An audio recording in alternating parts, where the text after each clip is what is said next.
So Ruth Middleton is the PVA, the Property Valuation Administrator in Gallatin County. And I was talking about this. One time I went into her office and I said something about how Republicans suck. She's a Democrat. I grew up around a bunch of insane psychopath Republicans.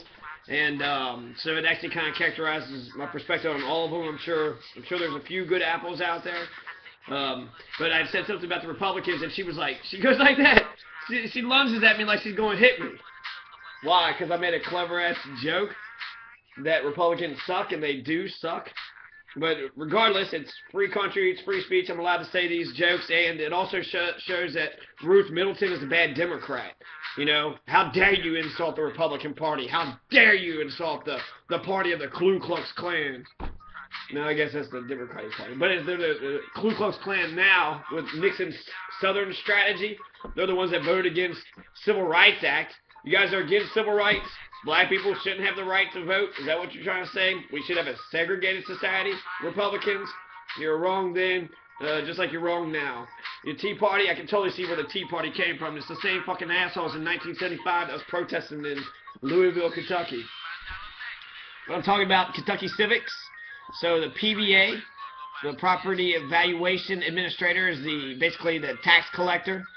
They make an annual assessment for ad valorem tax purposes of all real property in the county to be used by public officials all over the state. The city, or I guess maybe the county, but the city must pay the PVA for use of the assessment, KRS 132-285. It used to be called the Office of the County Assessor, and they're just another tax collector. So that's the duties of the PVA, Ruth Middleton. Somebody said, once suggested too, since the school board collects taxes and the PVA are the tax collectors, and since they're related, then there might be a conflict of interest with families sitting there, you know, why don't you collect more taxes? Why don't you, you know, assess all the property and all these different, you know, every little tiny little thing on all these assessments. That way you can tax the people to the, you know, the highest level possible. That's possible. The county clerk handles all the county's records, so it's a powerful position too, because the county clerk is basically, it's the judge executive. The judge executive in the fiscal court's kind of bitch. It's their secretary. It's the one that does all their paperwork. They're subordinate in terms of hierarchy. They're subordinate to the county judge. Whereas you have, because I always get these two mixed up. There's the county clerk, and then there's the circuit clerk. And the circuit clerk is the judicial branch. So the circuit clerk is, for Gallatin County, it's Pam McIntyre. And actually, Pam McIntyre, I thought you was a different person earlier. Whoever's in your office, they pissed me the fuck off. But I don't remember actually seeing you there. Pam McIntyre, I kind of like you. I like your picture online. It's kind of like you're pissed off about shit, and I can relate. So Pam McIntyre, is supposed to, in Gallatin County, maintains the records of the circuit clerk. They're the ones that issue out driver's license. They file criminal and civil complaints. So all the complaints go through the county, the circuit clerk's office. Now, the circuit clerk versus the district court. So you got circuit court and district court. And they're the clerk for the circuit court. Probably for both of them, right? District court and circuit court. They probably do try to take them both in, but they're the circuit. The circuit court are the ones that include all the felonies and all the big things. So the district court is the lowest judicial branch. The district court is like small claims and anything underneath $5,000. The circuit clerk is the one that does the felonies and does, it's a state court of general jurisdiction. It's the highest level judicial branch in the district. It's higher than a district court. It's higher than, you know, the family court. Right? Family court's actually part of circuit court. It's confusing as fuck. They probably don't even understand it. It's however they fucking organize the shit. But you got the county courts, the district courts, the circuit courts, and then subordinate to the appeals court, and then there's the Supreme Court. So that's the hierarchy. Supreme, appeals court, and then the district and the circuit court. They call the district courts the people's court, because that's where the people come in. It's where the little kind of crimes, I guess, the little people crimes are. The circuit court is when a big heinous thing happens, a big murder or some other, you know, something else there. You can also apply for a passport in the circuit clerk's office at Pam McIntyre. So if you need a passport, go to Pam McIntyre. She gives you license, driver's license. You can file civil and criminal complaints. Adoptions, family court is in the circuit clerk's office. So that's adoptions, domestic violence, divorce, and juvenile matters. So family court, anything family court goes through Pam McIntyre. So the circuit clerk is, they're pretty substantial position too. They're the judicial branch. The judicial branch are the ones that says you're guilty and now you're going to get fucked. Now I'm gonna fine you. Now I'm gonna put this charge on your record. Now I'm gonna put your ass in jail. Now I'm gonna tell you you have to abide by this, this decree. They're the, I guess they're the, where the rubber meets the road people, right? You got the executive who enforces the law and says you must do this. You got the people who writes the laws, but the people who says you're guilty of breaking the law, this is the judicial branch. This is the circuit clerk. This is Pam McIntyre. Also Spike Wright, chief prosecutor, the judicial branch, and the judges too. Judge Collins and Judge Bramlage, Linda Bramlage and Michael Collins, like the shittiest judges like on the face of the planet, right? All those Boone County assholes are a bunch of elitists. They think they're better than bumfuck backwards hillbilly town of Gallatin County. They just probably go to Gallatin just because they got to. They got time to kill. Right, they don't give a shit. So the circuit clerk is the highest court level in the districts.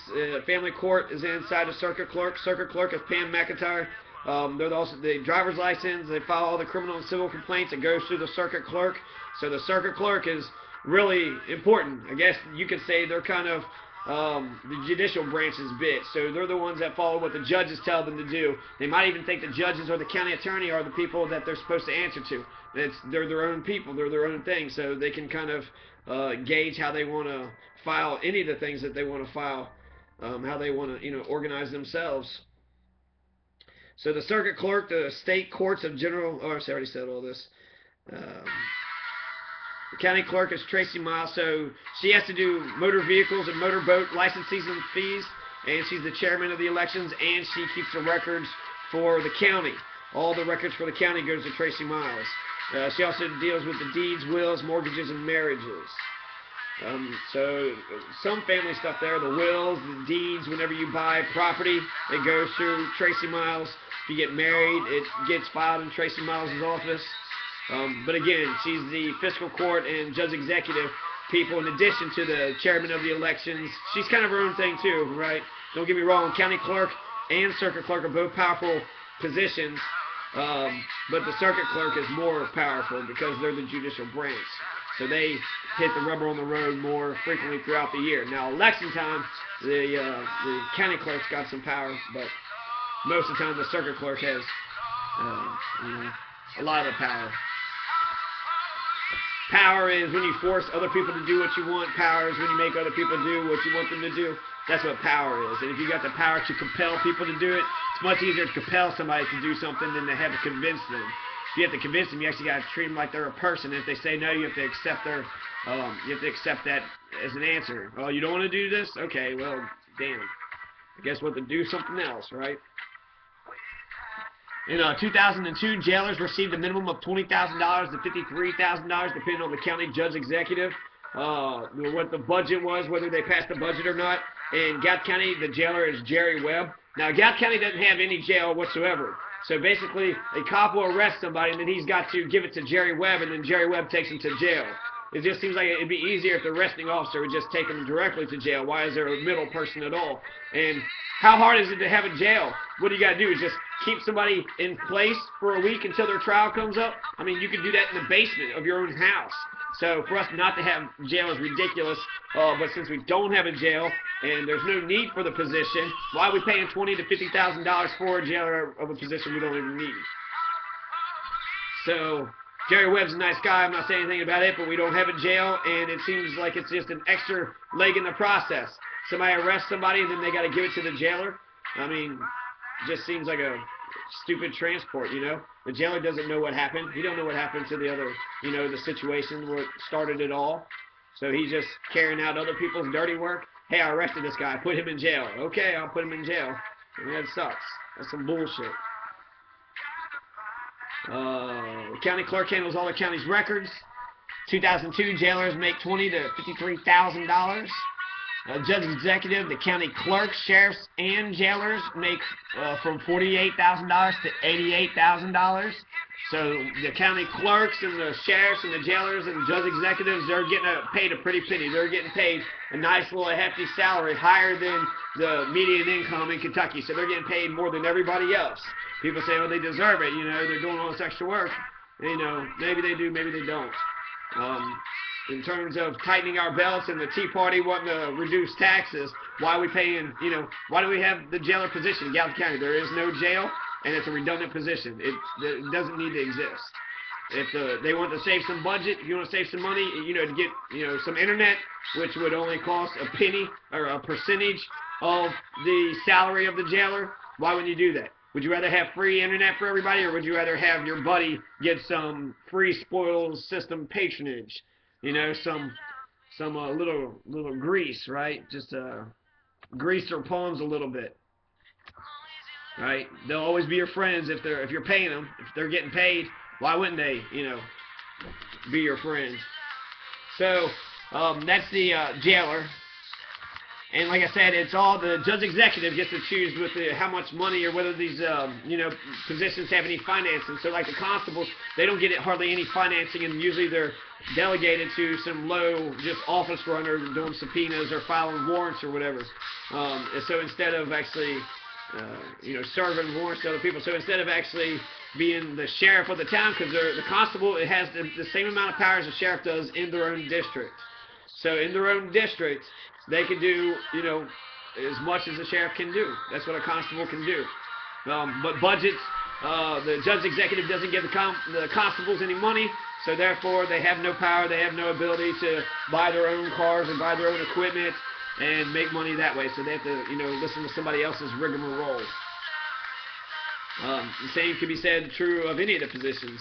That any of any counties that is hired. You don't need any of the positions that are actually there. Some of them I think are statutory or obligated. You need them, but they don't have to be paid, you know, top dollar, top bracket. And if you don't have a use for the person, you know, if you don't have any use for the position, it doesn't make any sense to, you know, fund that position. So the jailer's job is powerful. He's got to deal with crooks on a daily basis. It's dangerous. He's always got to be alert.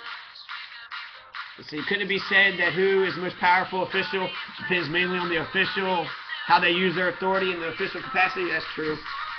Their charisma, I think charisma has a lot to do with how the power structure of counties in Kentucky, you know, how they fall out. Charisma, if you're charismatic and you can convince other people, if you're charming, then you can get people up on your side.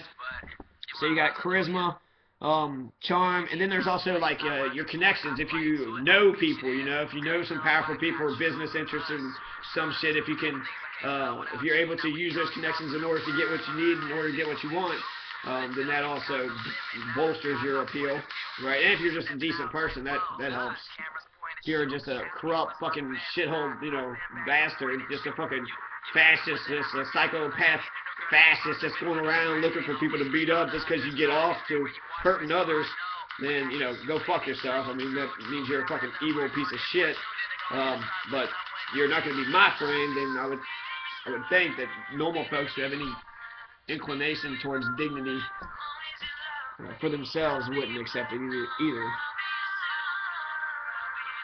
So, who's the most powerful person in the county? How does it come down? How does it shake out? You know, you can have a boss rule. So you got, you know, there's a triumvirate. You got Ken McFarland, and you got Josh Neal, and you got Spike Wright. Those are the three most powerful men in the county. How do those three men shake out? When those three men get together and start talking about the business of the county, who wins and who loses? Whose opinion overrides the other opinions? You know, whose constituency gets represented and who gets left behind? You try to get everybody, but eventually a decision is made and somebody makes a decision. Who makes that decision? Who ultimately, you know, wins those battles and discussions? And I think that's kind of the simple overview of it all. I think it gets more complicated when you get into specific things. I mean, when it comes to like arresting on the scene, Josh Neal probably has all the jurisdiction in the world out in the field. But getting into the court, then it's Spike Wright or Ken McFarland depending on which court you're in. If you're doing the business of the county court or if you're doing the judicial branch, which the judicial branch is the criminal justice system. That's the police, the jails, the punishment side of the law. Right? That's the arm of the government. That's the law enforcers. They're the ones who enforce the law. They're the king's men. They are supposed to, protect and serve. Well, all right.